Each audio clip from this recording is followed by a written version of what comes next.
Hello everyone, वीरा classes में आप सभी का स्वागत है। तो आज का वीडियो आप लोगों के लिए बहुत ही इंपॉर्टेंट होने वाला है, क्योंकि आज इसमें हम बात करेंगे रामसर वेटलैंड की। ठीक है, जो कि हाल ही में दो वेटलैंड्स को बढ़ा दिया गया है। तो देखेंगे एक टोटल कितने हैं और कौन कौन से रामसर साइट्स को इंक्लूड किया गया है अभी हाल ही में। ठीक है, और उनके बारे में जानकारी भी लेंगे थोड़ी सी। तो स्टार्ट करते हैं एमसीक्यूज। आर्द्र भूमियों द्वारा प्रदान की जाने वाली पारिस्थितिकी तंत्र सेवाएं निम्नलिखित में से कौन सी हैं। यानी वेटलैंड जो है पारिस्थितिकी तंत्र में कौन कौन सी सेवाएं हमें देता है या किस किस चीज़ में मदद करता है। नंबर 1 है जल शोधन यानी water purification.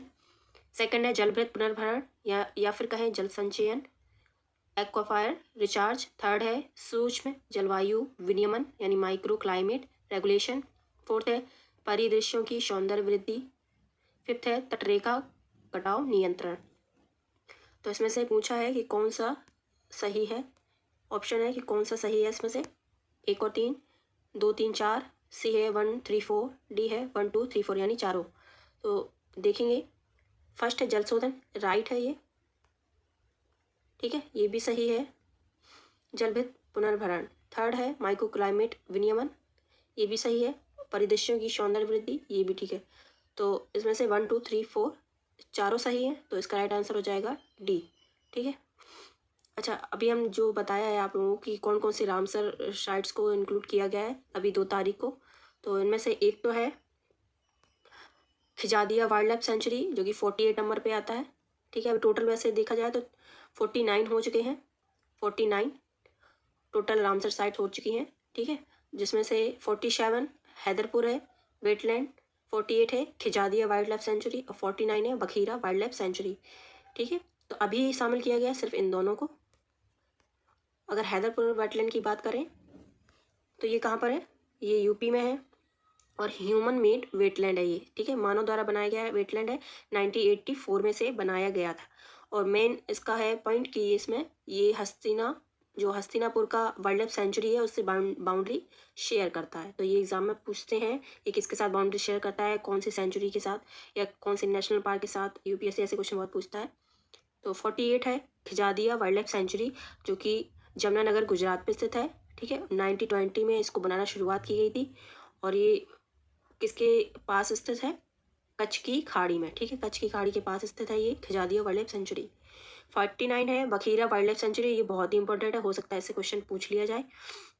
Sant Kabirnagar UP में स्थित है ये। 1980 में इसको बनाया गया था और ये मोस्ट इम्पॉर्टेंट है। ये प्रोटेक्टेड एरिया है, वाइल्ड लाइफ प्रोटेक्शन एक्ट 1972 के अंतर्गत आता है। ठीक है, ये एरिया प्रोटेक्टेड एरिया है और बहुत ही महत्वपूर्ण एरिया है ये। ठीक, तो ये दोनों ही यूपी से हैं और ये कहाँ से, ये गुजरात। ये है 1984, ये है 1980 यानी 1980, ये है 1920। ठीक, और ये वाला प्रोटेक्टेड एरिया है वाइल्ड लाइफ प्रोटेक्शन एक्ट 1972। बात करें रामसर कन्वेंशन की तो 2 फरवरी 1971 से इसकी शुरुआत हुई थी और भारत में से कब लागू किया गया था, 1 फरवरी 1982। 1 फरवरी 1982। टोटल कितने रामसर हो चुके हैं, 49। इसका एक्सप्लेनेशन है।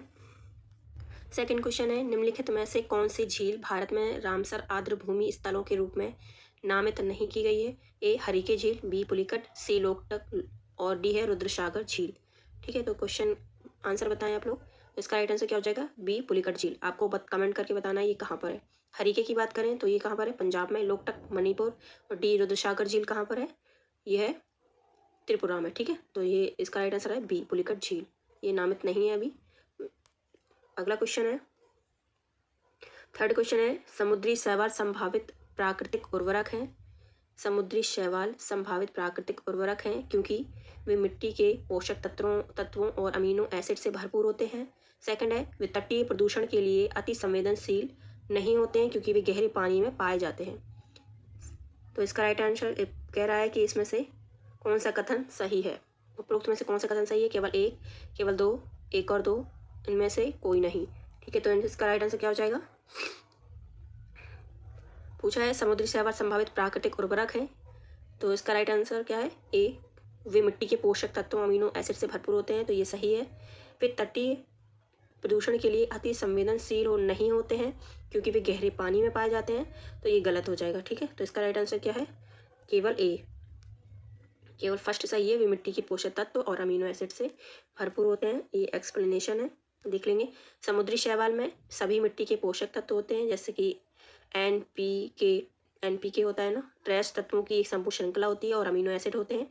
इसकी जेली जैसी एल्गिनेट सामग्री मिट्टी के टुकड़ों को एक साथ बांधने में मदद करती है। समुद्री शैवाल एकत्र करते समय सावधानी बरती जानी चाहिए, विशेष रूप से उन क्षेत्रों में जो प्रदूषण के लिए उत्तरदायी, जैसे कि औद्योगिक गतिविधियों के डाउन रिवर, क्योंकि समुद्री शैवाल प्रदूषण के लिए अति संवेदनशील होते हैं, जबकि यहाँ कहा गया था कि ये अति संवेदनशील नहीं होते हैं, ठीक है, बल्कि होते हैं। फोर्थ क्वेश्चन है, विरंजन या कोरल का पीलापन किसके कारण होता है? फर्स्ट है जूजेंथली के भीतर प्रकाश संश्लेषक वर्णक की सांद्रता में गिरावट। सेकंड है अत्यधिक निम्न ज्वार। थर्ड है अकार्बनिक पोषक तत्वों का प्रवाह। फोर्थ है जूजेंथली के घनत्व में गिरावट। विरंजन या कोरल का पीलापन किसके कारण होता है? क्वेश्चन सही है। इनमें से कौन सा सही है? 1 2 3 1 2 4 1 4 डी है 1 2 3 4। इसका राइट आंसर क्या हो जाएगा? जूजेंथली के भीतर प्रकाश संश्लेषक वर्णक की सांद्रता में गिरावट, ठीक है।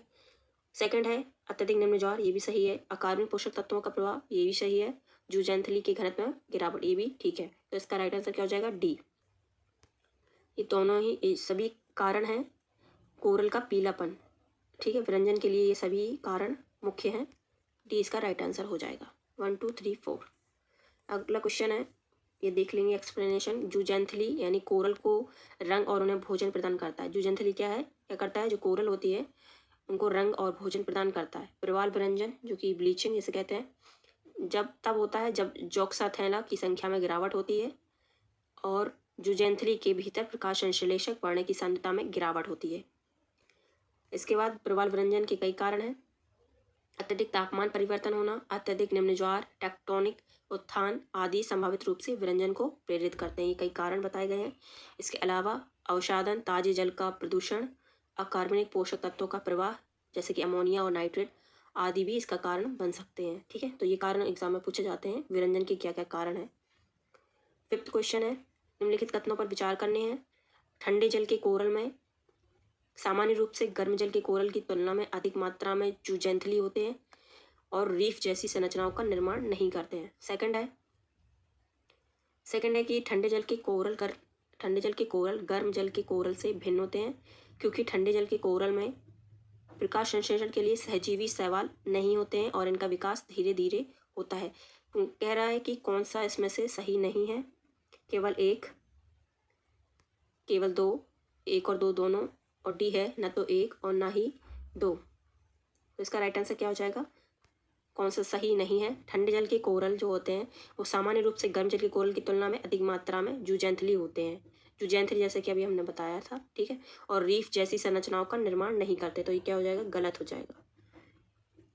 सेकंड है ठंडे जल के जो कोरल होते हैं वो गर्म जल के कोरल से अधिक भिन्न होते हैं, क्योंकि ठंडे जल के कोरल में प्रकाश संश्लेषण के लिए सहजीवी शैवाल नहीं होते हैं और इनका विकास धीरे धीरे होता है। तो इसका राइट आंसर क्या हो जाएगा? पूछा था कौन सा सही नहीं है, तो केवल ए जो कि गलत है वो सही नहीं है, बाकी सेकंड सही है। एक्सप्लेनेशन देख लेंगे।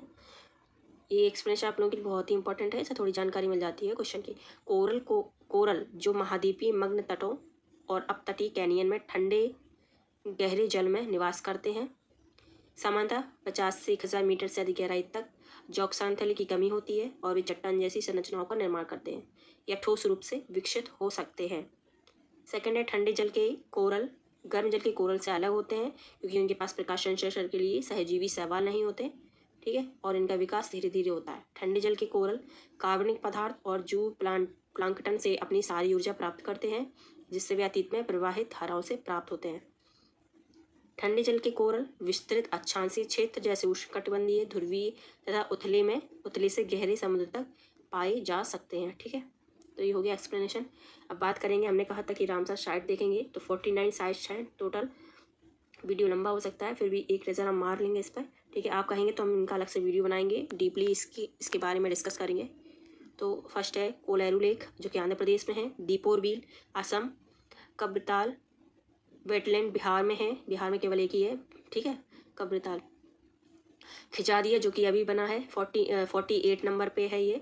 खिजादिया वाइल्ड लाइफ सेंचुरी कहाँ पर है? गुजरात में। नाल सरोवर वर्ल्ड सेंचुरी गुजरात में। Thol lake wild life sanctuary ये भी गुजरात में है, और बधावना वेटलैंड गुजरात में। तो ये चारों कहाँ पर है? गुजरात में। गुजरात के याद रखना है।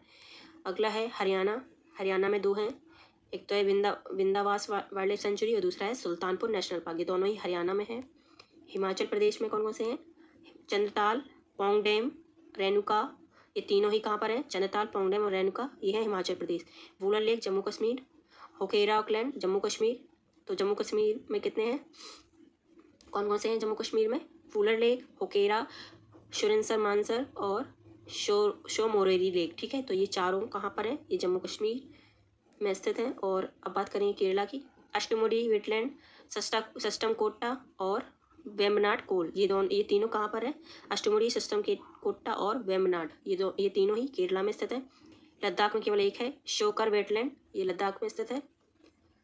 मध्य प्रदेश में केवल एक है भोज वेटलैंड, जो कि भोपाल में। ठीक है, लोनर लेक, ये महाराष्ट्र में। महाराष्ट्र में कौन कौन से है? लोनर और नंदौर, तो ये दोनों ही कहाँ पर है?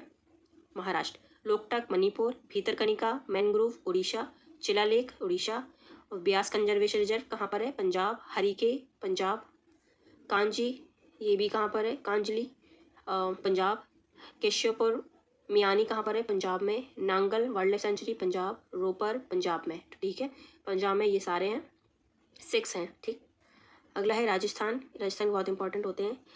केलियोडियो घाना राजस्थान में। सांभर लेक राजस्थान।